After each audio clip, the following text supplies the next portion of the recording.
faz a movimentação aqui em Belarus. Belarus é próximo à Rússia, então faz toda essa movimentação aqui até 24/2 de 2022, no meu aniversário, ocorre a invasão. A invasão por terra, por mar e por ar era aquele ataque rápido, aquele ataque para o exército ucraniano falar: meu Deus, eu vou embora, pode pegar tudo para vocês. O Zelensky erguia a mão e falava assim: ó, partiu os Estados Unidos, não vou ficar aqui não. Putin, a Ucrânia é sua. Calma, pelo contrário. Incrivelmente, a população ucraniana não aceitou a invasão russa. O próprio Zelensky, não sei de onde ele tirou forças, já que ele nem era um político profissional, vai e bate o pé e fala: eu não vou sair daqui. Eu preciso de armamento, eu preciso de armamento. E aí vem os Estados Unidos, vem a Alemanha, vem a França, principalmente, colocar armamento no exército russo, aliás, ucraniano. Tá, o Putin percebeu que esse primeiro ataque não deu certo. Qual é o caminho que ele vai seguir? Presta atenção, gabarita gel. O caminho que ele vai seguir é esse aqui. Ele ataca inicialmente de Belarus para Kiev, ele ataca Kharkiv, que é a segunda maior cidade ucraniana, e aí ele vai atacar pela Crimeia. Ele ataca Kherson, Mariupol. Por que Kherson e Mariupol é importante? Ó, vem aqui comigo. Por quê? Porque ele vai fechar toda essa parte ligando a parte de Donbás, né? Luhansk, Donetsk, Mariupol e Kherson. Olha aqui, ó. Olha a ligação que ele vai fazer.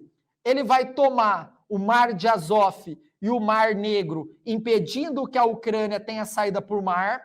A Ucrânia não tendo saída por mar, ela não tem acesso aos estreitos de Bósforo e Dardanelos. Então, a Ucrânia vai ficar isolada nessa parte sul. E aí a Ucrânia ela só vai poder fazer negociações via terrestres em direção à Polônia, em direção à Romênia, para atingir a União Europeia.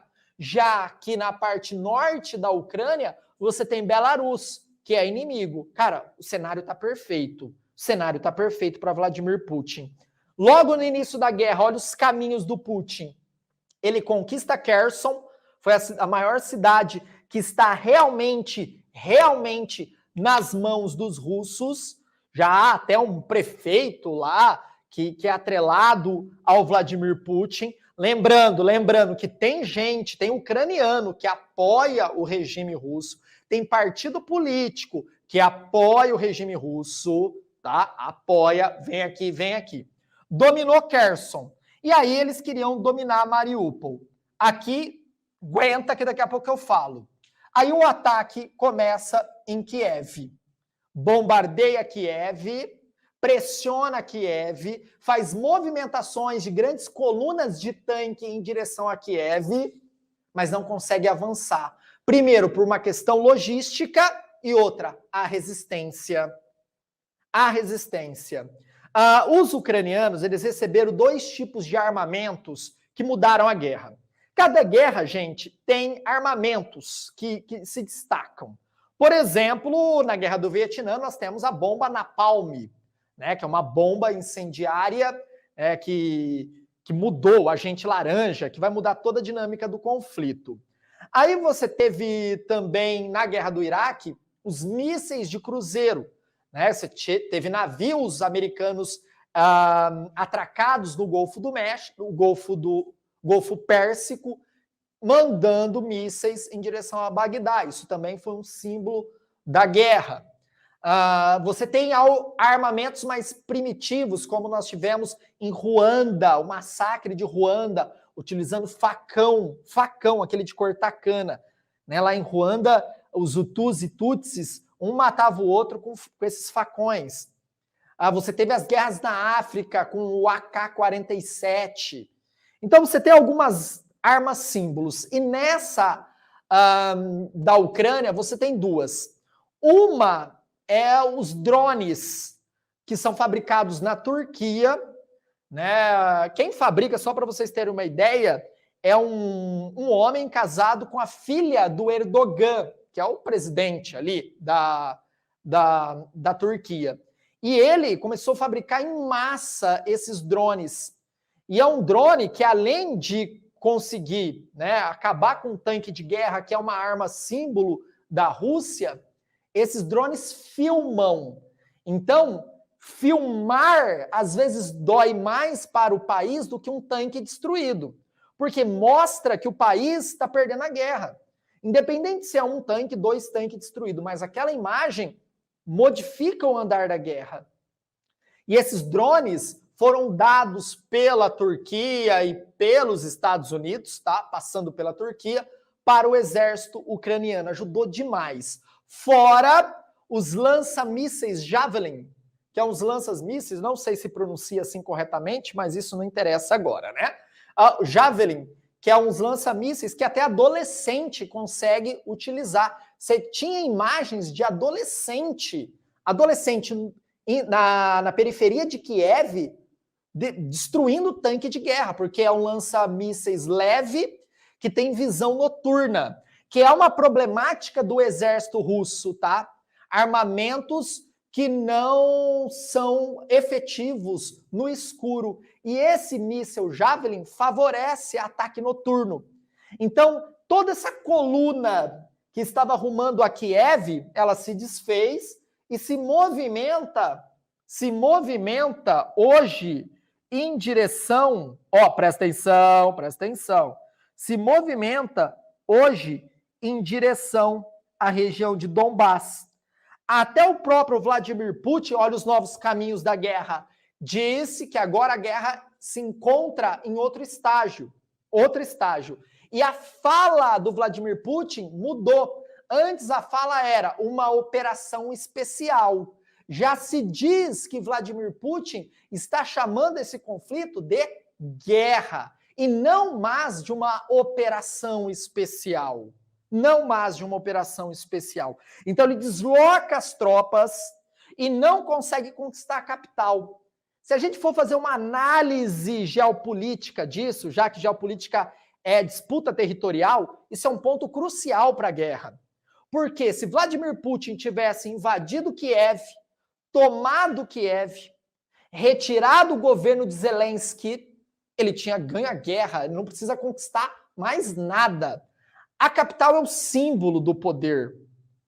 O Zelensky estava imaginando que essa invasão iria ocorrer e todo o governo ia se alocar aqui, em Lviv. O governo ia sair, a capital ia ser Lviv. E, consequentemente, toda essa parte da Ucrânia ficaria sob domínio russo.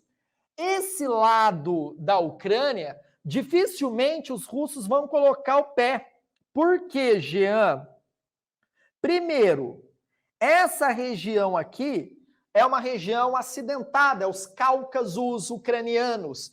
É difícil locomoção, um terreno acidentado. Olha a geografia do lugar, criando um impedimento físico para o conflito aqui. E outra, essa região aqui está muito próxima da Polônia, muito próxima da Romênia. E vocês viram que a movimentação de soldados da OTAN aqui na Polônia é gigantesca. E a Rússia, ela não quer estender o conflito em direção à OTAN.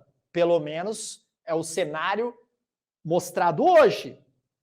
Porque se a Rússia ataca Lviv, né, de uma forma mais contundente, por exemplo, com aviões, se ultrapassar essa linha fronteiriça e invadir o espaço aéreo polonês, pronto, declaração de guerra. E se bobear, a OTAN só está esperando isso, já que um dos artigos principais da OTAN é proteger os membros. Atacou um membro, ataca todo mundo, já que a OTAN é uma organização de defesa. Tudo bem até aí? Tranquilo. Então essa região aqui foi até pensada para o Zelensky de formar o governo aqui. Mas calma, nada disso aconteceu. Kiev não foi dominada. Isso é um símbolo. O Vladimir Putin pode falar que eles estão ganhando a guerra e que a guerra está vencida, que tudo aquilo que eles imaginaram ia... Gente, mas se você não conquista a capital, não muda nada, porque a capital é o símbolo de dominação e soberania do território. A Segunda Guerra Mundial acabou quando, de fato? As bombas em Hiroshima e Nagasaki, mas vamos pensar a Alemanha. Ela termina quando? Quando o Exército Vermelho invade e domina Berlim, retira a bandeira nazista e coloca a bandeira da União Soviética. É um símbolo da conquista territorial, a capital. Então, pode-se dizer o que for, né, o Putin, mas isso foi uma derrota. Mais calma, que o movimento dele pode ser perigoso. Por quê? Ele vindo para essa região aqui, região de Donbas, Luhansk, Donetsk, ele vai ter um apoio logístico muito maior. Por quê? Por conta da proximidade com o território russo. Então, os analistas estão discorrendo que o problema de logística, de alimentação das tropas, de abastecimento dos equipamentos, né, dos tanques, está ocorrendo tranquilamente agora. Fora o apoio da população, de parte da população que vive aqui. Parte da população que vive aqui é russa e apoia o exército russo. Então, eles se tornaram muito mais fortes nessa região. Mas isso não leva eles a dominar, por exemplo, Kharkiv, que eles bombardeiam, mas não conseguem dominar a cidade, que é a segunda maior cidade da Ucrânia. Isso aí ia ajudar demais em mostrar para o mundo que ele venceu a guerra, mas ele não consegue. Aí o que ele faz? Ele foca em Mariupol. Por quê? Vocês lembram que eu falei para vocês? Os soldados saindo da Crimeia, já dominando Kherson facilmente e tentando ocupar Mariupol? Ah, mas aqui tem um problema, uma forte resistência, principalmente do exército Azov, né, do batalhão Azov. A cidade é bombardeada dias e pós dias, a mesma coisa que os russos fizeram na Síria. A Síria foi um pré-teste para o que ocorre na Ucrânia e principalmente em Mariupol. A cidade de Alepo foi bombardeada dia e noite pela artilharia russa e pelos aviões, e eles fizeram a mesma coisa em Mariupol, destruiu. Mas eles não queriam destruir um local específico, que era o porto de Mariupol. Aí o que o exército fez? Se alocou no porto. O exército russo, ele falou, poxa, estão tudo ali no porto, eu vou ter que fazer algo. Bombardearam e destruíram o porto. Aí todo o exército e parte da população se alocou onde? Numa siderúrgica. Essa siderúrgica ela foi construída na época da Guerra Fria. Ela existe para suportar bombardeio e ataque nuclear. Então, é uma fortaleza. Os russos bombardeiam, mas o exército, parte do exército, que é pequeno ainda presente ali, continua ali dentro da siderúrgica, mas parte da população. Aí parte da população começou a sair, tá? Mas a presença de exército, a cidade de Mariupol, parte dela está dominada. Parte dela está dominada, não a sua totalidade. Não a sua totalidade, somente parte. Tá? Ainda há combates de guerrilha em alguns pontos da cidade. Mas, porém, entretanto, vamos analisar aqui que isso aqui é importante. Ó. O que mostra a guerra agora? O que mostra? Essa região de Luhansk, Donetsk, Mariupol e Kherson, presta atenção que aqui é os novos caminhos, dificilmente vão sair das mãos dos russos agora. Aqui o Vladimir Putin já declarou até a independência dessas regiões, tem até bandeira. Mariupol, aquilo que eu falei, está quase dominada, mas não está dominada. A Crimeia está dominada e Kherson está dominada. O que ele vai fazer? Vai isolar a Ucrânia. Aí qual que vai ser o X dessa guerra? Será que a Ucrânia de Zelensky, que está forte, que se fortaleceu, porque percebeu que os russos tiveram que fazer uma outra movimentação, que a movimentação inicial não aconteceu, que a derrubada do governo de Zelensky não aconteceu. Gente, você teve autoridades do mundo inteiro indo a Kiev. Então, toda essa região aqui, ela está sob o domínio real do exército ucraniano. Domínio real. Grandes autoridades estão saindo de trem da Polônia para Lviv e Lviv para Kiev. Tá? De trem. Então, é uma região que não há presença de russos. Não há presença. Tá? Então, o que pode acontecer? E o que o Zelensky está pedindo? Mais armamento.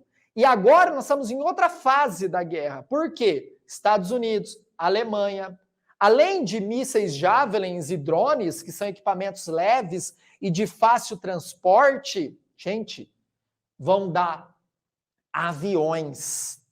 Aí é um outro cenário de conflito.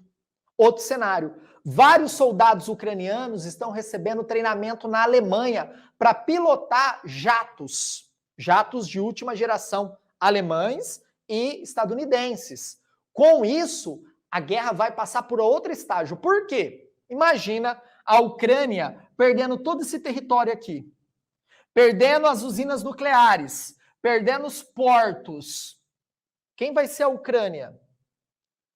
E outra, quem diz que uma Ucrânia enfraquecida economicamente, dependendo de financiamento dos países ocidentais, não vai ficar fragilizada e a Rússia pode fazer uma outra movimentação para terminar a conquista daqui 1 ano, daqui 2 anos, daqui 3 anos. Então, os ucranianos, eles querem mais armamento e armamento de ponta, armamento pesado, para reconquistar essa região. Aí nós vamos ver um outro cenário de guerra. Por isso que é os novos caminhos do conflito e os novos caminhos de Putin. Porque antes a Ucrânia estava o quê? Encostada no muro, na parede. E os russos atacando. E eles só se defendendo. Possivelmente agora, o que vai acontecer? Você vai ter um ataque ucraniano aos russos.